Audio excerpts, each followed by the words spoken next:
My name is Tariq Baqaouni. I'm a writer living in London, and I'm a board member with McCann, and I'll be facilitating today's talk. So today I'm very excited to be joined by two wonderful speakers, Marwan Qabour and Sophie Shamas. Marwan is a graphic designer, artist, and founder of TechQueer. He moved from his hometown Beirut to London in 2011 to pursue a master's degree, before joining Barnbrook, one of the UK's most formidable and celebrated design agencies. He later set up his own design practice in 2020. He works primarily within the domains of art, culture, and politics. In 2019, he founded TechQueer, a platform that explores and archives queer narratives in Arab history and popular culture, which has grown to over 17,500 followers. Sophie, pronouns they, she, is a lecturer in gender studies at the Center for Gender Studies within the School of Law, Gender, and Media at SOAS. Their work sits at the intersection of queer and feminist political theory, political economy, Middle East studies, and cultural studies. Their research is focused on the study of the life, death, and afterlife of the radical political imagination in the Middle East and its diaspora via a queer feminist lens. They are part of the editorial collective for Feminist Review. So before I start, a brief background on the topic of today's talk, and then I'll bring the speakers in. The world today is still, more often than not, an unsafe place for LGBTQ plus people. In the West, we are seeing violent attacks on LGBTQ plus nightclubs and legislative attacks on trans rights. In the UK in particular, we are faced with a barrage of anti-trans media, and this is only scraping the surface. As recently as this month, on Saturday, 11th February, 16-year-old trans youth Rihanna J was murdered in the UK. In the face of a violent, transphobic, and particularly trans-misogynistic media, which is slandering and misgendering her, it becomes our work to remember her as she wanted to be remembered, and to remember her murder for what it was. In the work of remembering is perhaps part of what will build a world where young trans girls like Rihanna can be safe. In the Swana region, queerphobic violence is also an undeniable reality, which has ended the lives of far too many of our queer siblings. Egyptian queer feminist communist Sarah Higazi is unfortunately one of many we collectively mourn. The now yearly Trans Day of Remembrance, founded in 1999 to mourn the death of a Black trans woman who lived and died in Boston, reminds us that unfortunately mourning is something we as queer people know all too well. At the same time, Western and colonial nations, from the UK to Israel, insist on portraying themselves as progressive, safe havens for LGBTQ plus people, deriding global South countries as backwards for the queerphobic violence that occurs there. Increasingly, we are seeing them pinkwash themselves and construe queerness in white, neoliberal terms to distract from their own violence. Unfortunately, we are not always able to connect our struggles. Even within our movement for Palestinian liberation, we see organizations like Mitras and the Palestinian Authority scapegoat LGBTQ plus Palestinians and throw them under the bus, saying that homosexual values don't fit within Palestinian nationalism or the struggle for justice. Surely freedom for one should be freedom for all. Considering this context, UK LGBT History Month often presents us with further pinkwashing and virtue signaling. But today we want to use the opportunity for an important conversation. How do we exist in these violent conditions? And how have we done so for generations? How do we reject the narrative that Palestinian and global South liberation is mutually exclusive from LGBT plus liberation? And what futures can we imagine together, learning from the past? With this background in mind, I'm thrilled to invite both Marwan and Sophie into the conversation. Thank you so much both for being here with us today. I'm going to start off with a broad question, and maybe we'll start with you, Sophie. Can you both tell us more about yourselves and the work you do and how it relates to this topic? Thanks so much, Tariq, for that introduction. So as you mentioned, I teach gender studies at SOAS, and I teach both classes on gender and sexuality in the Middle East specifically, but then also more broadly a class on queer politics in Asia, Africa, and the Middle East. So in terms of my teaching, it really spans the global South or the majority world rather than just the Middle East. And I'm really interested in the intersections when it comes to queer activism and feminist activism in the post-colonial world more broadly. And teaching those classes has allowed me to really think about transnational solidarity and the role that that plays in queer politics and queer being more broadly. And then in terms of my own research, lately what I've really been looking at is queer Arab cultural production. And the ways in which I've been looking at it is to think about its relationship to the political imagination and ideas around futurity, and really looking at how the ways in which queer Arabs, well, particular kinds of queer Arabs, through archival practices, through cultural production, actually destabilize both mainstream understandings of queerness and Arabness. So really thinking about how queer Arab identity is a new kind of identity. It's not a sort of a mimicry of Western queerness, and it's also not an attempt to just fold queerness into Arabness, or to argue that, you know, queerness is authentic to the Middle East, or to make these kind of essentialist arguments, but actually creating a new kind of future-oriented identity through the coming together of these two things, but also through their destabilization. And I'm also really interested in the ways in which queer Arabs, and this is where, you know, Marwan and I have talked about this, where my interest in Marwan's project Takwir has come from, really looking at the way in which queer Arab engagements with actually mainstream Middle Eastern cultural production then queers the region as a whole by looking at its kitschy and campy nature, and in that sense really destabilizing the idea, this sort of hetero-nationalism that is so predominant in the region, and the idea that heterosexuality or heteronormativity is native to the Middle East. So that's kind of where I fall in terms of my teaching and my research. Thank you, Sophie, and I love that that's already bringing Marwan into the conversation. Marwan, go for it. You're done. You're done. Yeah, again, thank you for having us here. I kind of come from a multiplicity of strands. I'm a practicing graphic designer, and I've been so for the last 13, 14 years or so. My work as a graphic designer falls mostly within the fields of arts and culture, but I have always been of the school that design is not here to just sell you products or, you know, make shiny packaging for sneakers, but to actually use the tools that we have around storytelling and communication to try and shift the narrative somehow. So in parallel with my commercial practice, I've always been interested in seeing how I could reconfigure the tools that I have within my reach to try and tell stories or to raise awareness within, you know, in a more of an activism context.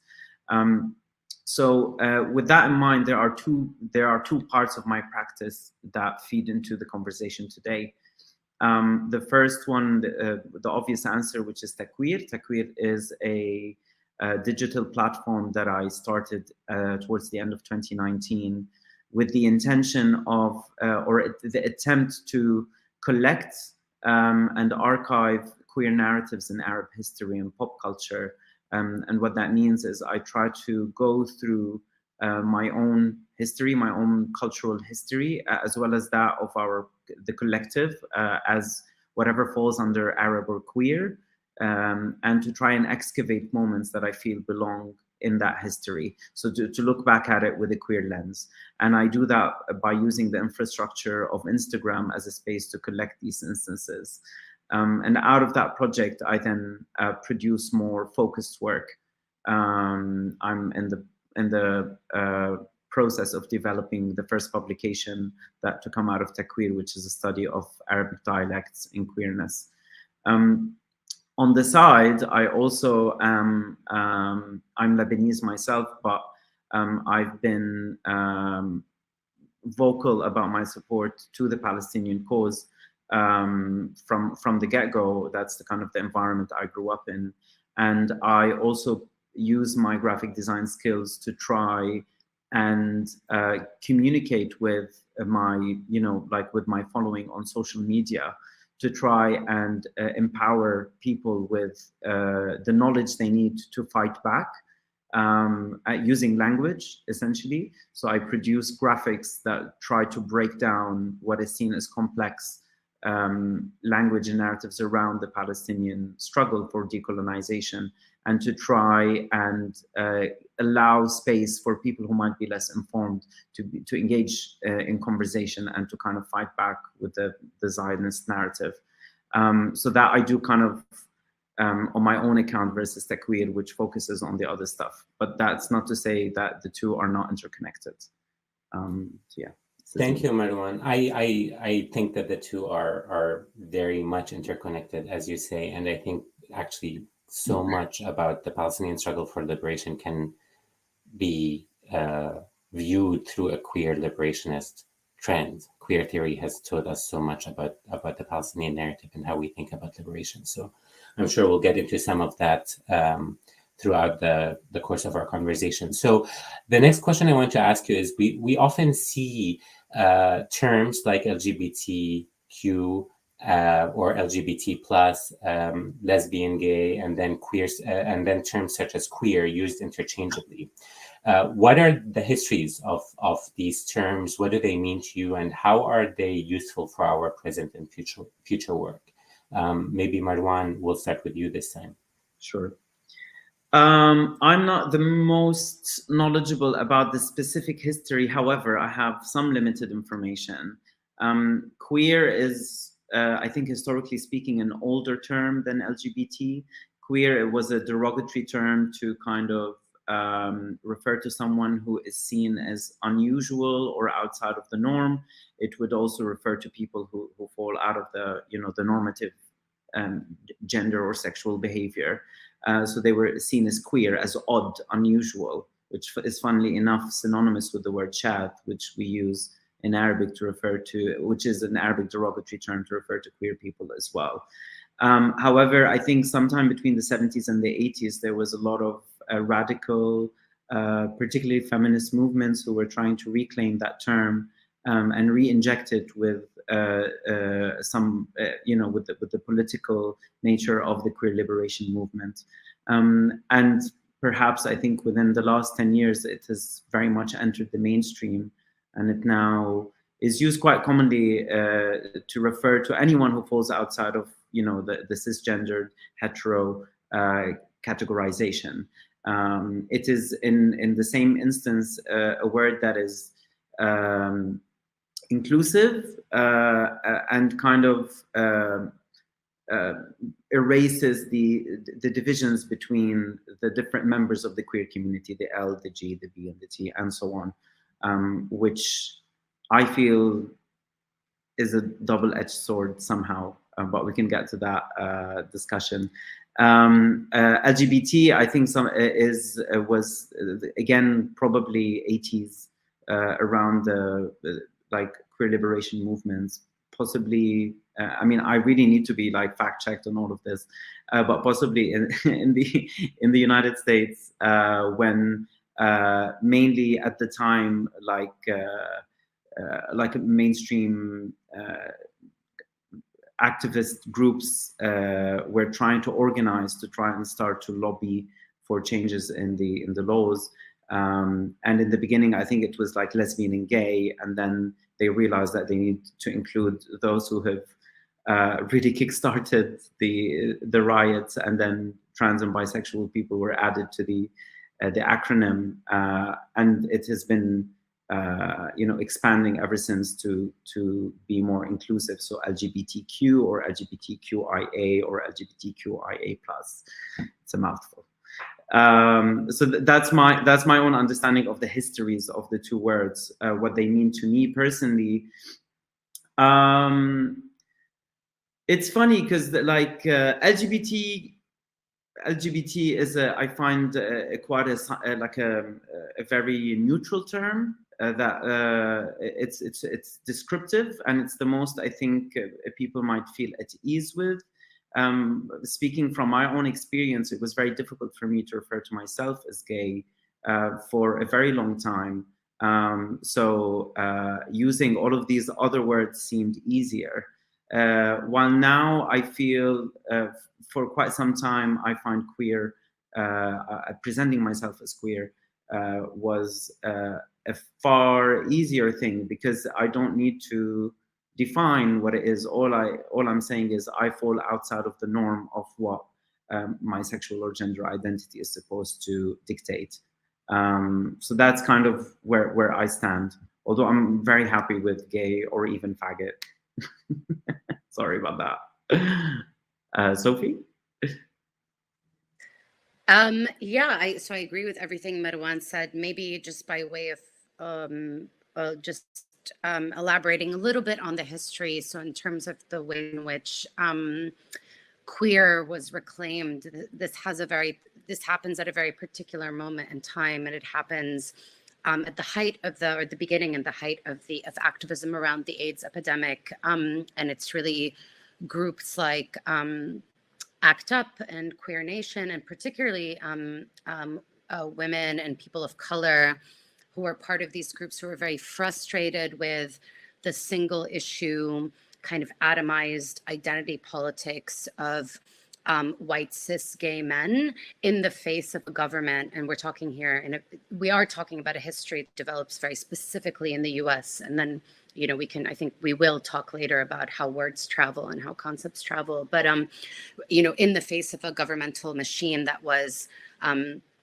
very invested in the annihilation, essentially, of queer people in their entirety, we're very frustrated with the lack of intersectional politics, the lack of radical politics that was coming from this kind of lesbian and gay approach to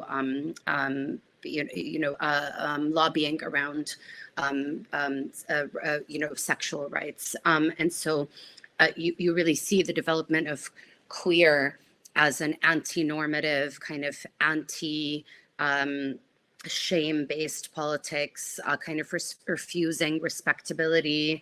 And so in many ways, when you actually look at that history and you look at what's become of LGBT rights advocacy in the US or in the UK or in a lot of Western contexts, you could argue that the activism in those contexts has kind of gone backwards, in the sense that it's moved away from the radical, the intersectional, the inclusive, and more towards the respectable, the normative, the ways in which you can be folded into the nation state. And so in the moment in which it is reclaimed from a slur, it was really about a kind of radical politics that refused to use the language of the state or the language of society, of dominant society, in order to kind of beg for rights or ask for inclusion. And so it was a very confrontational politics. And then in terms of the difference between LGBT and queer, I think it's important one can be, LGBT and the various sort of categories that fall within that is really about how one identifies, right, in terms of one's gender, one's sexual orientation.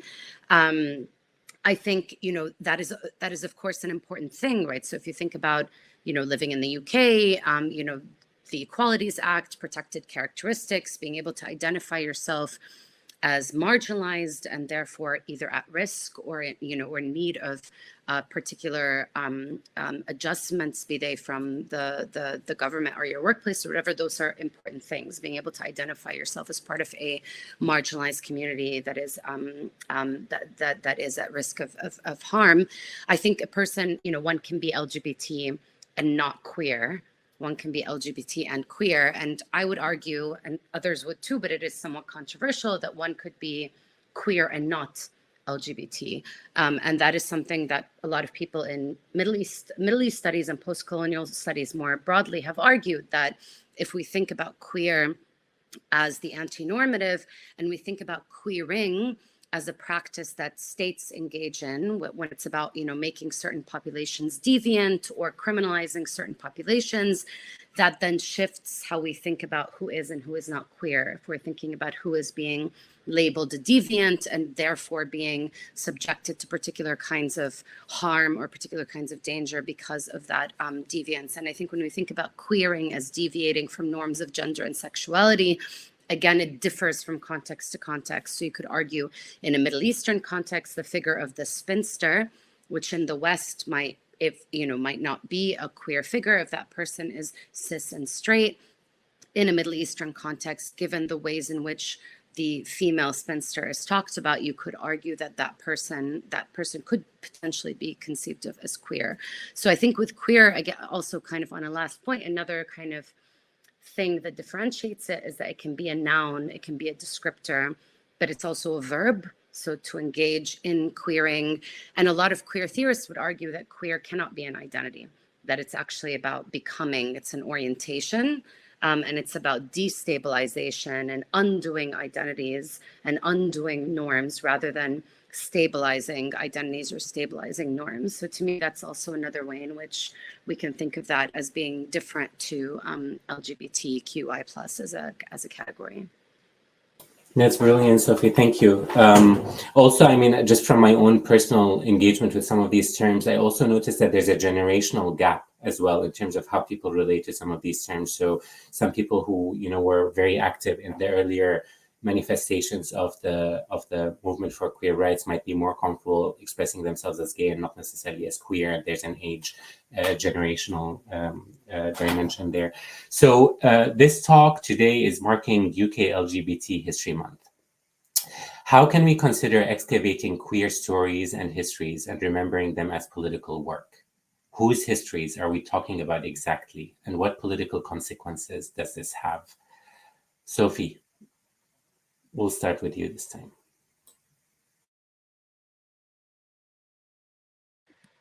So, I mean, I'm going to come at this question via the kind of particularities of the Middle East in particular, because just kind of selfishly, that's where my interest lies, and that'll kind of bring me back to queer as well.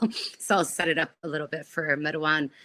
I mean, I think it's also interesting to think about contexts where we don't actually have a lot of tangible evidence in terms of histories of queerness, pre-modern, pre-colonial histories of queerness, in a context where you're constantly being told, in the Middle Eastern context, that queerness is a colonial import or a Western import, right? I think it can be dangerous to try and counter that by desperately searching for quote unquote evidence that some kind of indigenous non-normative sexuality exists. And I think this is how we've ended up with some of the most problematic literature on non-normative sexuality in not just the Middle East, but in a lot of other global South contexts. What I think is interesting about a project like Taquir and other similar projects, which I think are happening in other post-colonial contexts as well, is that there isn't an investment in this question of evidence or proof, but there's an investment in the potentiality of imagining and thinking with rumor or whisper or stories that have somehow made their way into our contemporary context via a lot of channels that are often quite homophobic, right? So we hear about stories from the pre-modern past or the pre-colonial past from people that are otherwise quite committed to the heteronormativity of the Middle East, right? And there's something about sitting with those and not feeling the need to go to an archive that, to be honest, most likely doesn't even exist for us and say, I can tell you that this caliph for sure was gay, or I can tell you that this, person really existed and was doing XYZ in this time period. But I think that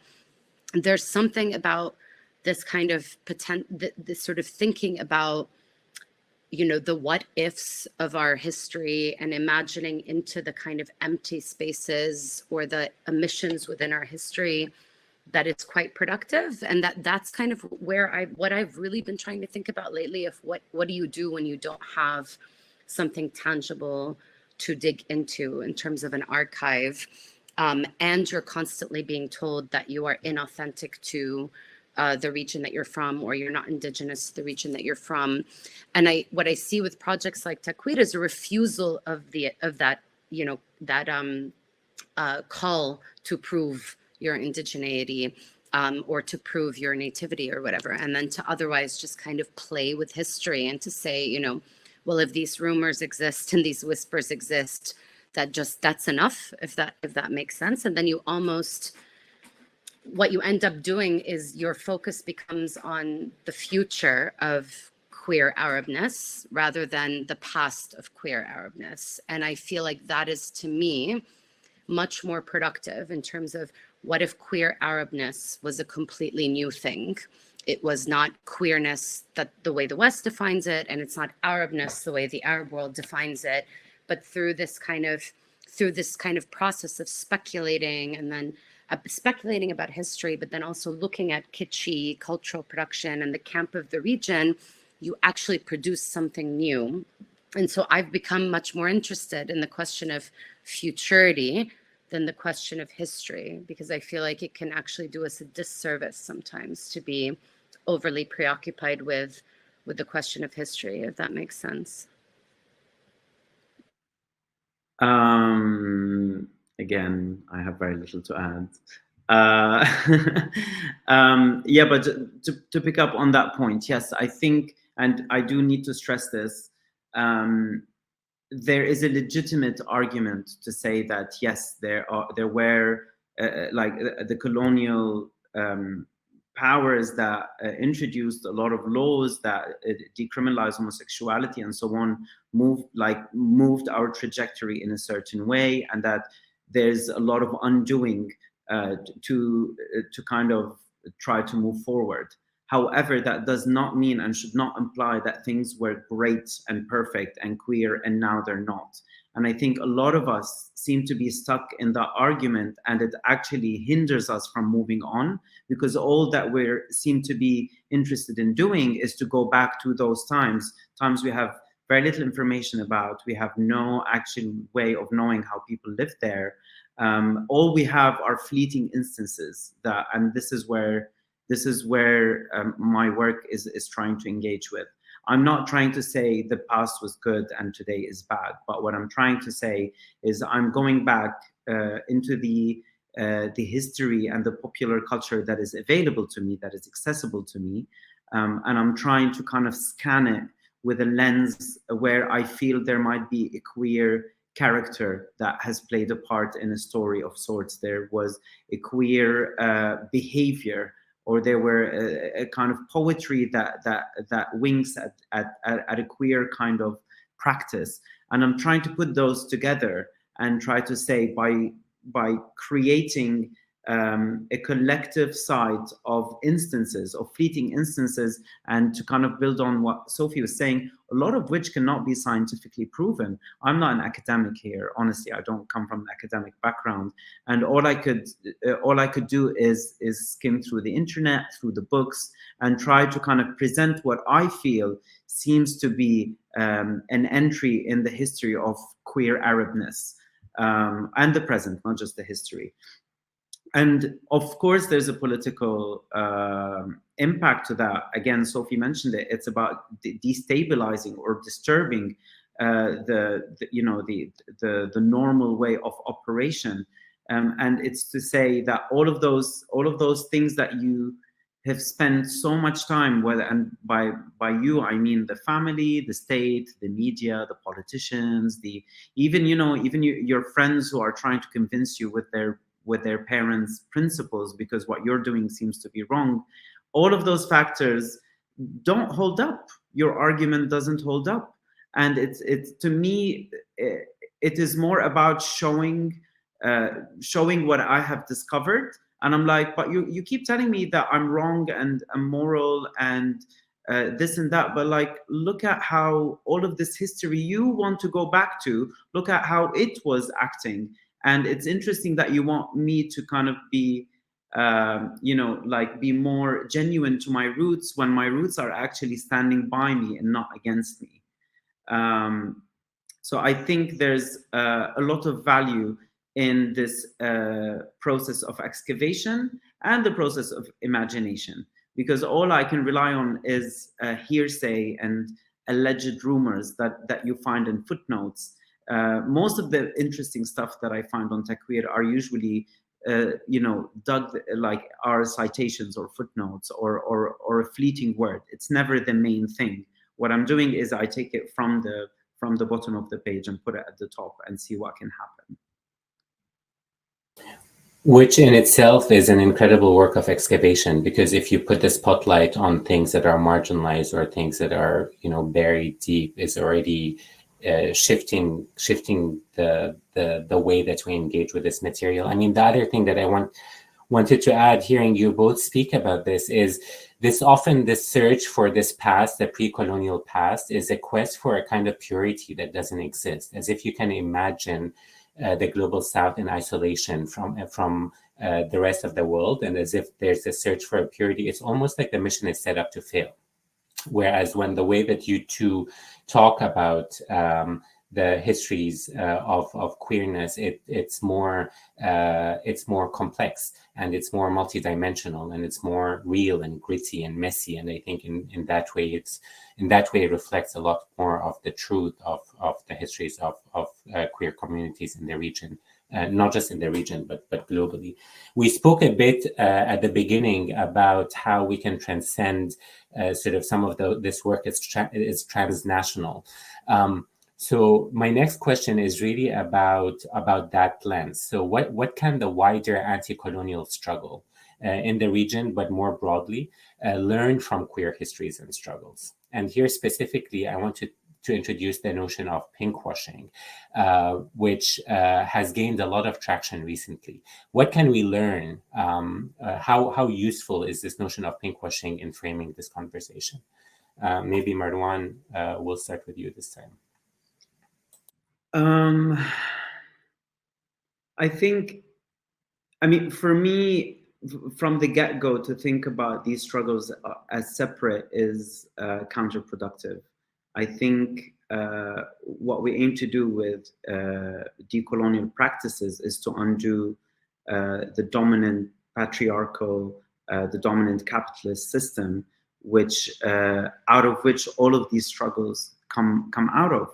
The dominance of whatever narrative men have decided over, or like straight white men have decided is the legitimate narrative. Sidelines queer people, sidelines women, sidelines people of color, sidelines refugees, so and so on and so on. So by simply looking at and building bridges of solidarity between these causes, we learn techniques to undo all of that harm. I think what we can learn, to me, it's a two-way street. We have to look at the mechanisms that these struggles have developed to try and fight back when it comes to organization and to activism. And particularly when we look at Palestine, where such a multiplicity of struggles intersect, there's been decades of research to try and understand how the Palestinian struggle for decolonization can move forward. And with the Sophie, I want to pass this on to you. I feel you might have more not legitimate, valid words in this context.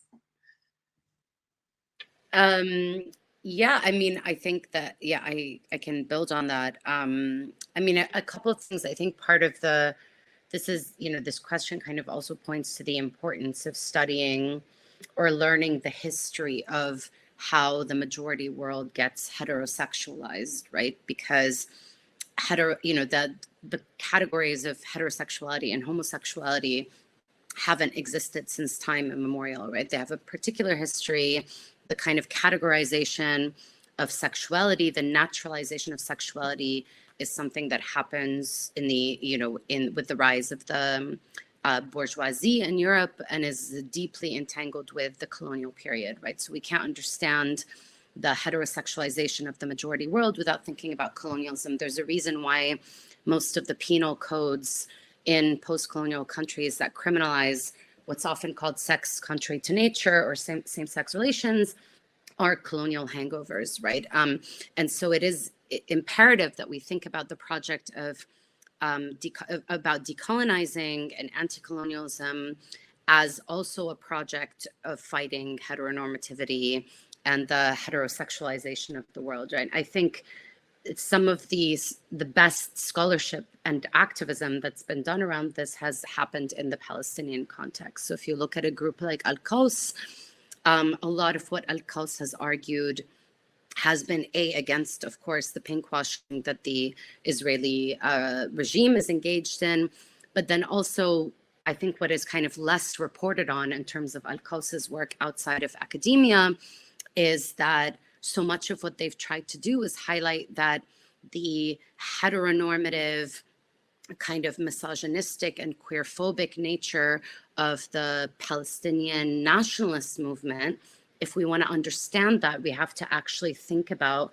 the Zionist project and the experience of settler colonialism itself, right? So these are projects that are quite invested in emasculation, that are actually very productive of particular modes of embodying and performing masculinity, or embodying and performing or policing femininity, right? And so I think that this is kind of a very under-engaged, underreported aspect of Al-Qaus's work, but really thinking about the policing of gender and sexuality in Palestine cannot be made sense of outside the experience of the violence of settler colonialism. And when we start thinking about that and start articulating those arguments much more prolifically and publicly, the entanglement of anti-colonial and decolonial movements and, you know, queer liberation, queer emancipation become much more prevalent.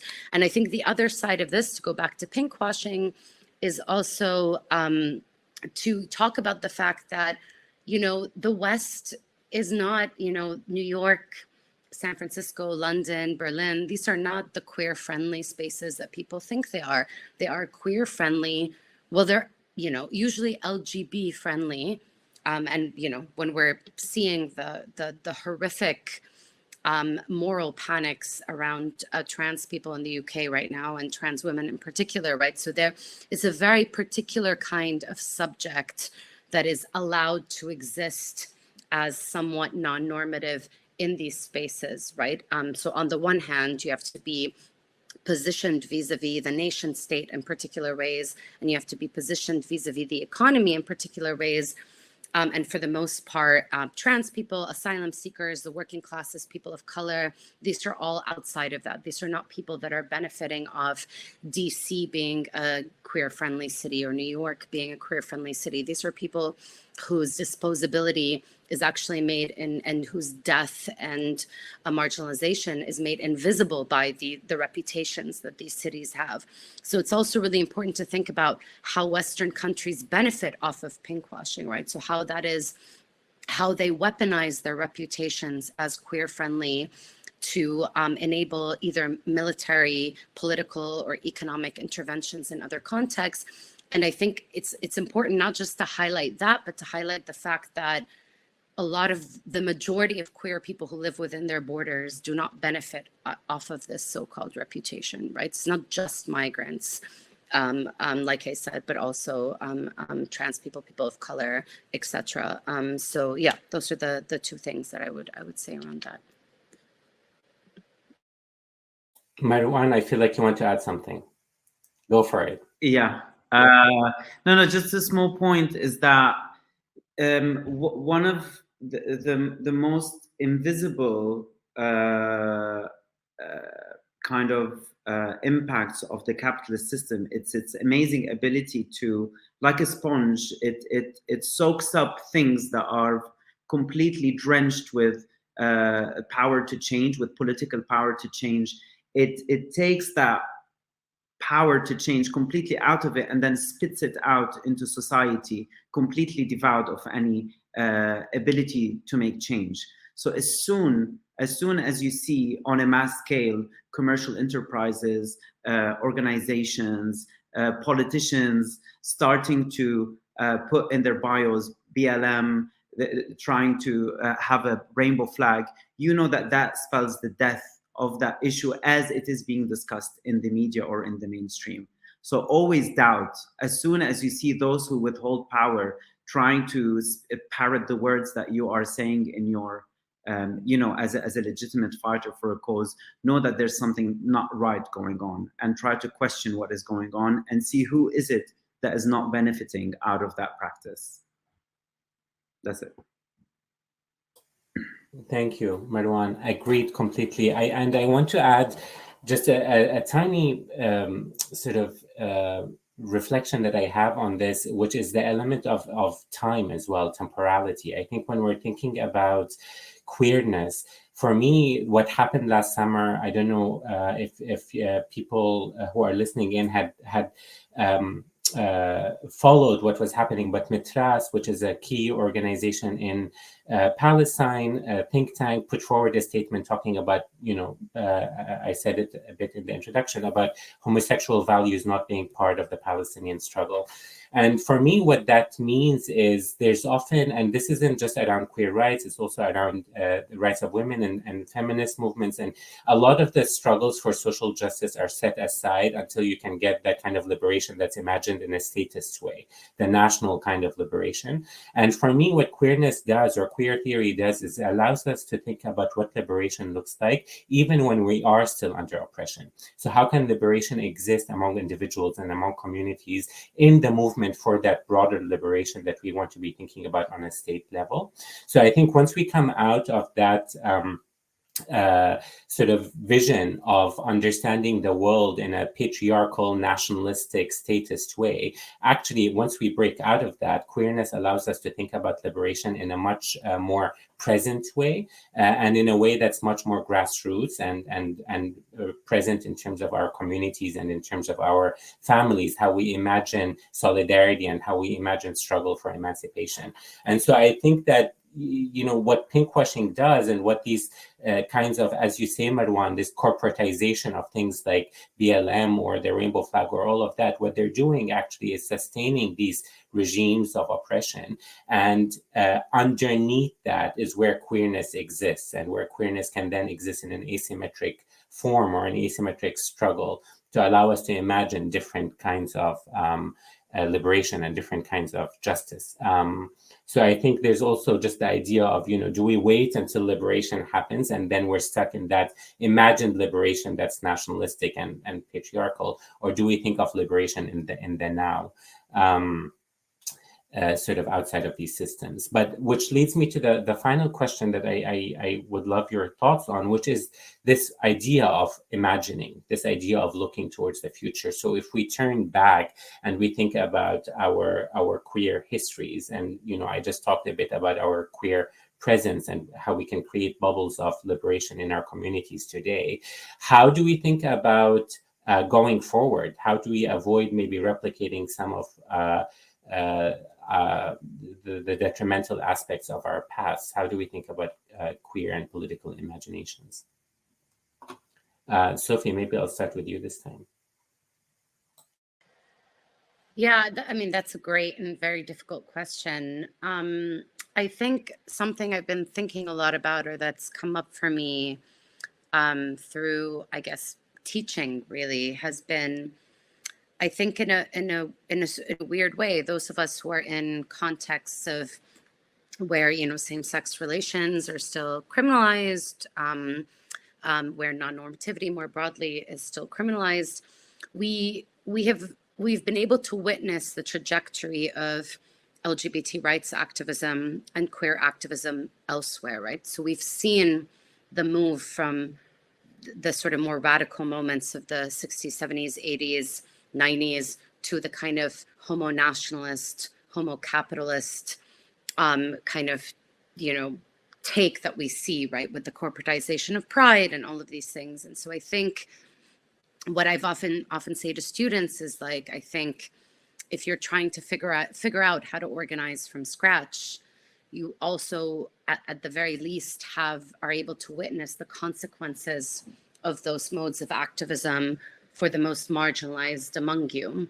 And there's, I think, something to be said for being able to have seen that unfold, and take that as a lesson within your own organizing. Because for me, in terms of queer liberation in the Middle East, in the majority world more broadly, it doesn't make sense to me if it doesn't intersect with the liberation of everybody else in those contexts who is marginalized.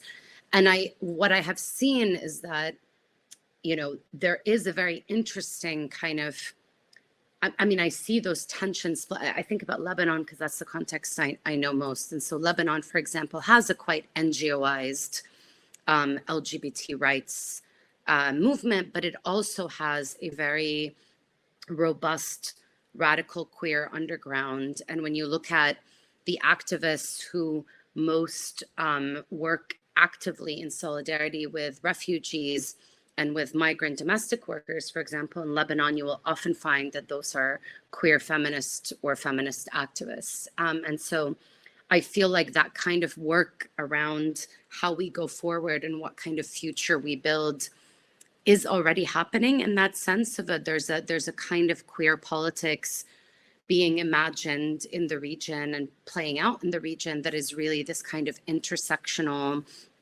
queer as in, you know, queer as in fuck your borders. I'm forgetting that. I'm like, there are other ways to articulate that, but a queer politics that is about the standing with the marginalized and tearing things down rather than kind of supporting the state or asking the state for things.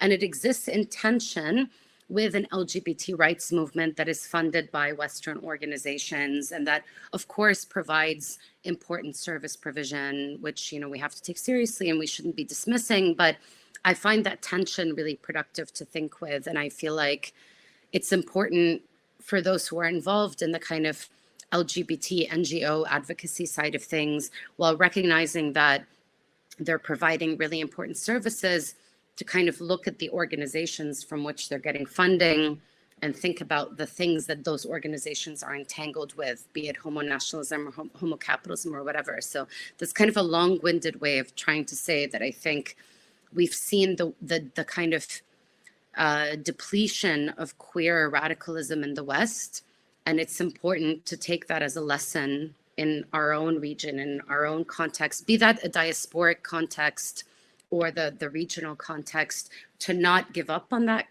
radicalism because of what it means in terms of who will be harmed. So I think sometimes people see radicalism as this kind of utopian, idealistic thing, but it's actually really about thinking about who falls through the cracks and who ends up being harmed when we take an approach to our activism that will actually only benefit those of us who are already most privileged to begin with. So yeah, those are my kind of muddled thoughts on that difficult but great question. I mean, I echo everything Sophie said. To kind of put it in my own words, I think there's always this battle. Many of us want to be included. Many of us want to have a piece of the cake. And many of us want to smash up the cake and make a new cake. I think we sometimes get lost in our desire to be included. To be, you know, like, do I care that there might be a gay member of parliament in the Lebanese parliament? Will that be a source of pride for me? But as long as the system does not change, that is absolutely against my struggle for queer liberation. As Sophie said, like, we have seen in America and in Europe what happened when trans people were left behind, because the state was then like, all right, go on, have your gay marriage. And then they forgot those who have literally, as you say, threw the first brick. So we must learn from the past. We must try to build a new system and a new infrastructure for all of us to thrive, and not just those who are closest to the top, it being probably cis gay men. So as long as our struggle does not include women, trans people, refugee workers, migrants, domestic workers, which is a big one in our region, and first and foremost Palestinians, then there's no point in doing all of this work. I don't want to be part of a future where I'm free, but a lot of my peers, my brothers and my siblings and my sisters are not. So yes, I think we all have our trajectory, and we all have the cause that is closest to our hearts, and we move forward with that. But it's always important to make sure that you reach your arms sideways and carry those next to you alongside you as well. Thank you, Marwan. I'm glad you did put it in your own words, because that was very powerful as well. I mean, I think actually I liked you both. That wasn't my final question. I do have a final question now that I'm hearing you both talk about this, which is to sort of bring another perspective in here, or not another perspective, but rather to build on what you're saying, which is to kind of center Palestine in this conversation. So I think what you just said, Sophie, about the kind of queerness as being a form of radical politics. I mean, Palestine is often seen as something that is, I don't know if you've come across the acronym PEP, the Progressive Except for Palestine. So you get people in the global north who are progressive in all of these causes. When it comes to Palestine, Palestine is almost the red line. And in some ways, for me, this is what the intersection of queerness and Palestine, where it's palpable, where it's so powerful, because the same way that Palestine disrupts international politics, it disrupts the sort of the liberal world order as is seen by these imperialist forces. Queerness disrupts the heteronormative realities that we live in a more personal way. And so the overlap is very powerful. And when I think about Palestine specifically, for me, this overlap between queerness and Palestine is most powerful when it comes to Gaza, because Gaza is sort of seen as this place that's demonized, that's terroristic, that exists almost outside of history and outside of politics. But at the same time, it's the center, in some ways, of the Palestinian struggle. If decolonization of Palestine has to happen, it has to happen through the liberation of Gaza, which is otherwise sort of put on the border and on the periphery and almost unseen. And that has a lot of resonance for me when I think about queerness, the way that often queerness is invisible in our heteronormative world. We don't see it in our world in the region. It's underground, it's policed.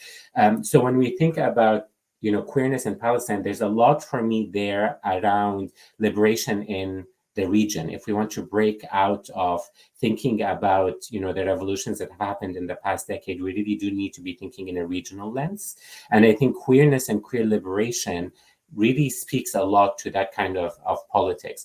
And centering Palestine then shifts that lens, because you get powers in the region like the UAE now, through normalization with Israel, are trying to create a kind of vision of modernization in the region that's oppressive, but they still present a face that's friendly. Now they talk about religious tolerance, they're possibly talking about LGBT rights. So they're sort of opening up in ways that are modernized, but obviously oppressive.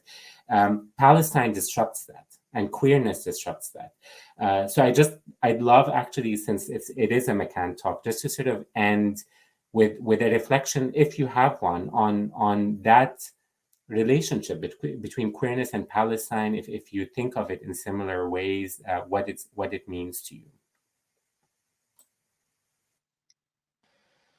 You go. Okay.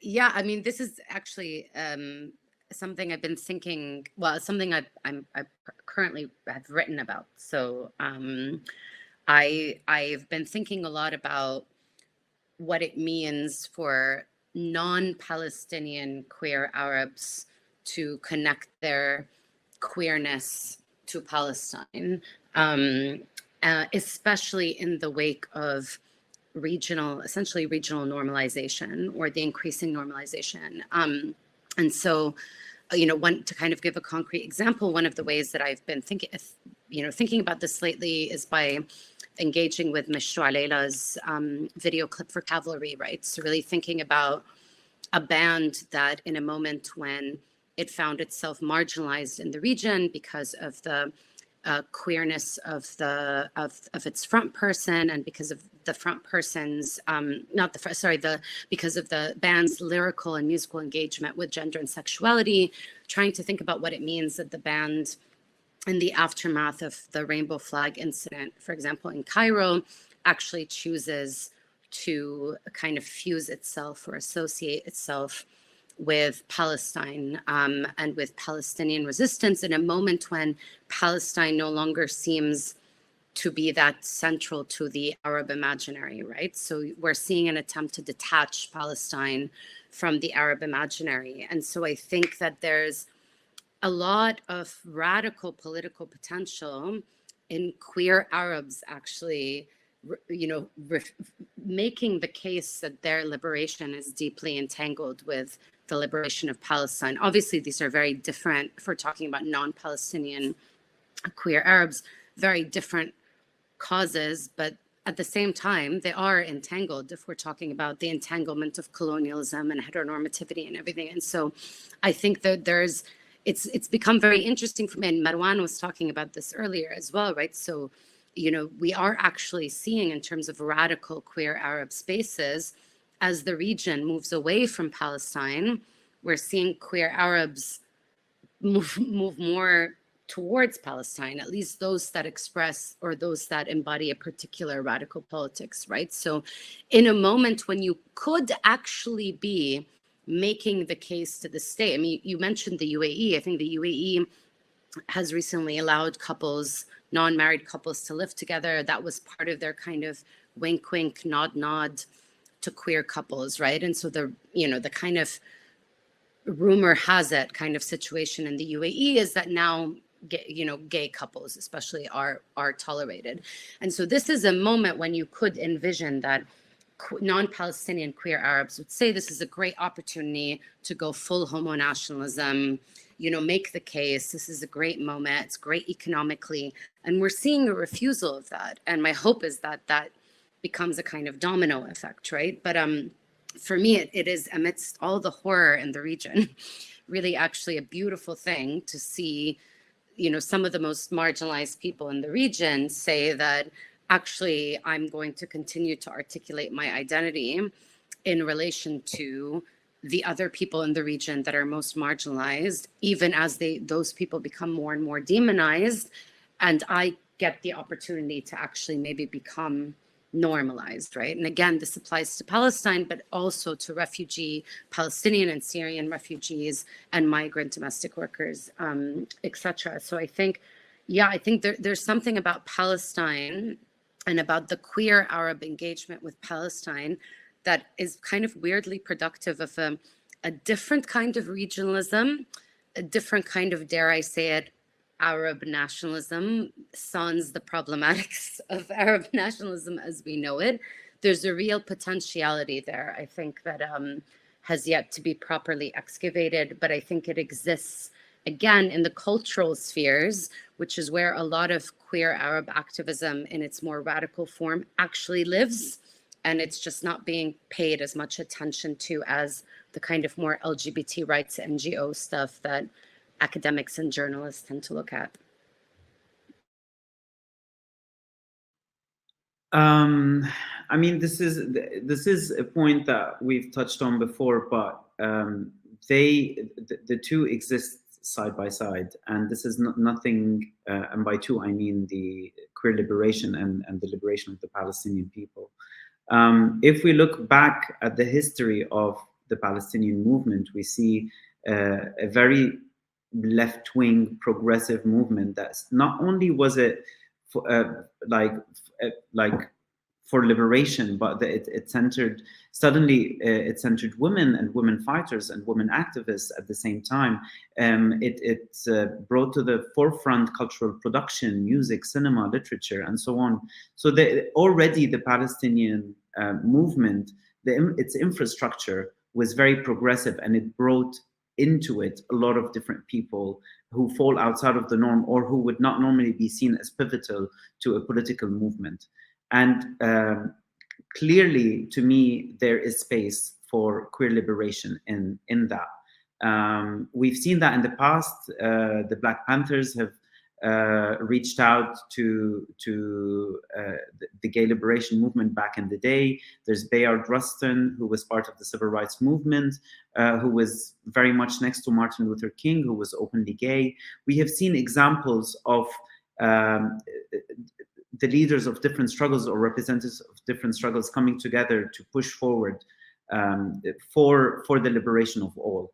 To me, it is not a question of whether these two sit side by side. This is obvious. This is not a question. It is either or, because there is no point in like fighting for my liberation when the biggest injustice in modern time is happening south of my border.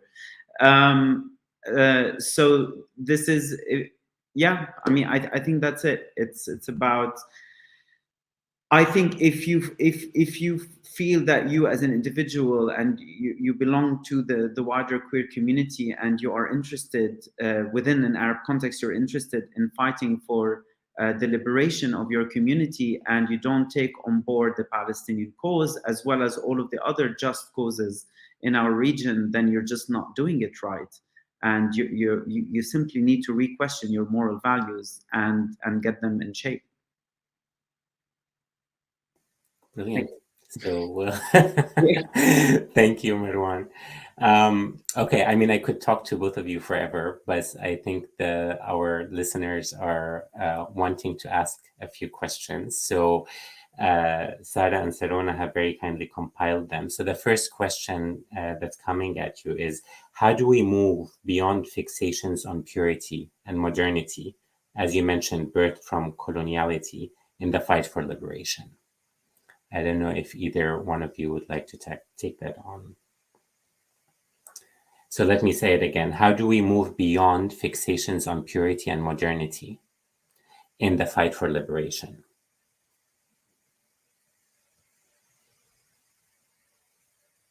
Sorry, I'm just reading it in the question box. I mean, I think it's just, I don't know how to say this without being a bit harsh. I think it's a bit lazy to just to break things up into good and bad, pure and not pure and impure. You could look back at our history and you see, we haven't had the purest or most, blood-free history as Arabs. We were also conquerors. We were also colonizers. We were also all of these things. And our history is as complex as those who we now fight against. And I think even, as people of color who have struggled a lot in modern time, we've also had a very complicated history where we have put others, we've taken part in the slave trade. We have done really terrible things, when we were invading the world back in the day. And we just look at the complexity of that, and just you have to and use that kind of complexity to view the future. It is not about moving into a very well-defined predetermined space. Queerness in its very nature escapes definition. So it is about occupying that middle ground that we negotiate together and try to get all of us to get to the finish line. There won't be a finish line, but yeah, somewhere somewhere there. I don't know if that addresses the question, but I feel we just need a lot of context and a lot of nuance in the way we hold these discussions. It's because I'm always having to fight on multiple fronts.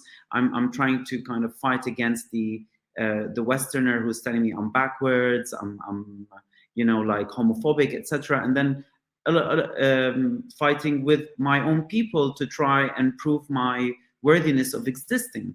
And it's that complexity that needs to be brought forward. And it's not just like either or. I just don't want to be in a position where I will need to kind of defend the bad guy against the bad guy. No, I just want to forge a new path for myself. Sophie.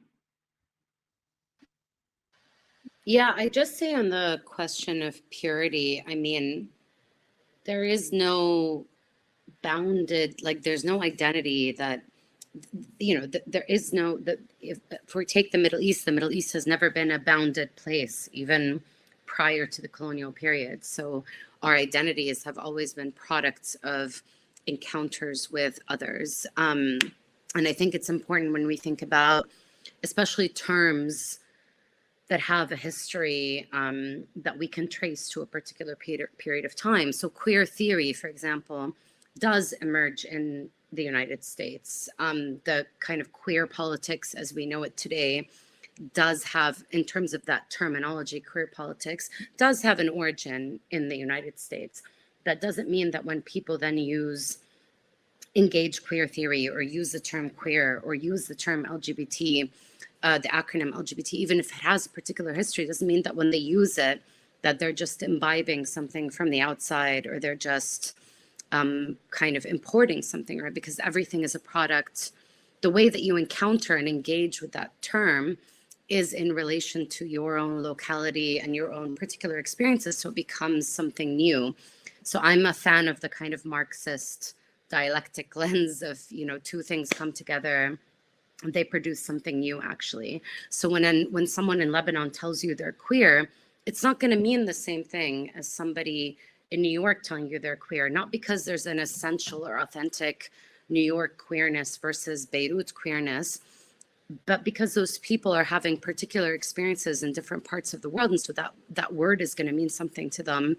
And at the same time, within a city as small as Beirut, queerness is going to mean different things across different registers, depending on experience. So I think it's really about respecting that, this idea of kind of dialectical becoming, which I think is a much more productive way of thinking about identity, like thinking of identity as always in progress rather than as something that is stable, I think is much more productive for how we then think about politics. But there is no moment in the region where things have been kind of, that's been our identity, and then suddenly we interacted with people and things changed, right? The Middle East has always been a porous region. Every region of the world, like every part of the world, has always been interacting with some other part of the world.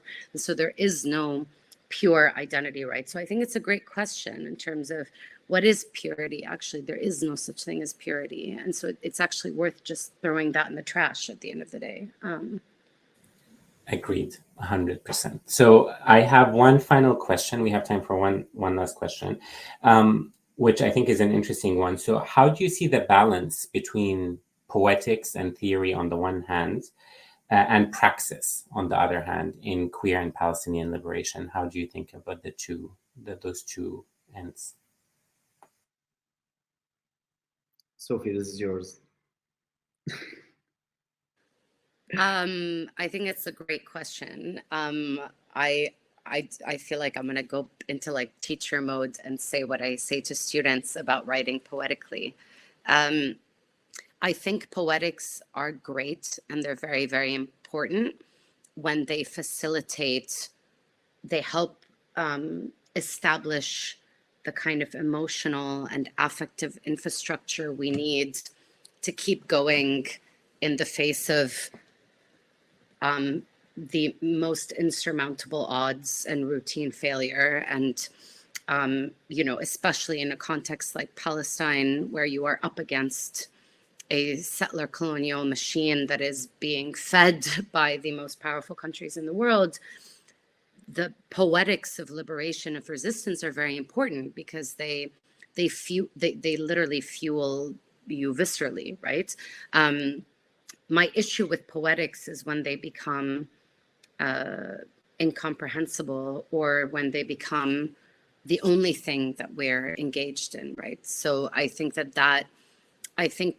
sometimes what can happen within progressive spaces, especially when those progressive spaces come to be dominated either by people with a lot of privilege or by people who are diasporic, not to like crap all over the diaspora as a member of it, but those of us in the diaspora, and with those of us in the diaspora with particular privilege, or in the region with particular privilege, can sometimes get caught up in our own poetics and not actually do the labor of organizing, which is often boring and hard. and dangerous and a variety of other things. But often as someone who studies social movements, what I've often found with social movements is that people often don't want to do the day-to-day work, which is actually quite boring, actually quite mundane, and absolutely necessary, because it's how you build a base. It's how you create community with people. It's how you share ideology. If you look at groups like the Muslim Brotherhood or Hezbollah, that they're decades in the making, right? So when you start to think about the labor it takes to build actually literally a community around you, it takes a lot of kind of mundane and banal work. And sometimes I worry about our spaces getting very caught up in what we write on social media or what we publish in our articles, and how flowery and beautiful and powerful our language is, but we don't actually think about how that travels, who's reading it, and actually what else needs to be done. So I think poetics are important because they sustain us emotionally, and emotions are important for organizing, but they're not enough. They're the enjoyable part. And I feel like what I often worry about, again, and I'm saying this in terms of people, in terms of movements, are movements that are kind of dominated more by sort of more privileged or more distanced actors. I worry about the work that is harder and more boring, and that kind of falling through the cracks because we're overly focusing on what we enjoy doing or what gives us prestige, or makes us feel good about ourselves. I don't know. It's a quite vague question, but I think it's an important question. So I don't really know if I'm answering it, but those are my thoughts on poetics, basically. Just to add, yes, poetics are brilliant to feed the imagination and to help grow the idea of imagining a future. You need that kind of poetic language. However, if this is your end point, then you're performing. You're performing an imagination that will not become a reality. If all you manage to do is put BLM in your bio and actually not engage or take part in protests or organize or go on the picket lines, then let's be real. Like, all you're interested in is to kind of create a facade of activism to your Instagram followers, and this is the danger of Instagram. Is that because of, you might have X thousands of followers, you feel like, oh, I've shared the story, I've reached all of those people. I mean, great, fantastic, but you do, if you are genuinely interested, you do need to put in the work. And not all of us are trained to be politicians or organizers or any of the more physical things. There are roles for you to take. Just kind of tap into the skills that you feel you excel at and try to see how that can be factored into the bigger equation. You could be a writer, you could be a speaker, you could be, you could help project manage. There's all of these skills are always in dire need. So yes, do the flowery language, but then follow it up with actual work on the ground. Thank you, Marwan. Thank you, Sophie. I mean, this is a wonderful place to end because I feel like from you, I got both poetics and this incredible urge to go out and organize now. So it's been wonderful to be in conversation with both of you. I'm such a huge fan of both of your works and admire all that you do. Thanks everyone for joining, and I'm wishing you a good evening. Bye.